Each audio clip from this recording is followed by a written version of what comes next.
In the trust mandate, I showed you how to use the behavioral science of trust to build and maintain high trust client relationships. And you did it. But then something happens. Something unfortunate and unwelcome. Something that, well, happens to every business sooner or later. A service failure. It might be a human error, a strike or a protest. It might be a network outage, or it could be a virus or a data breach.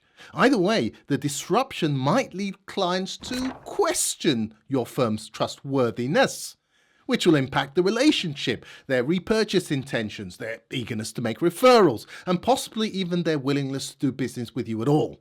So you have a vital interest in repairing trust whenever it is compromised, and it can be rebuilt very quickly.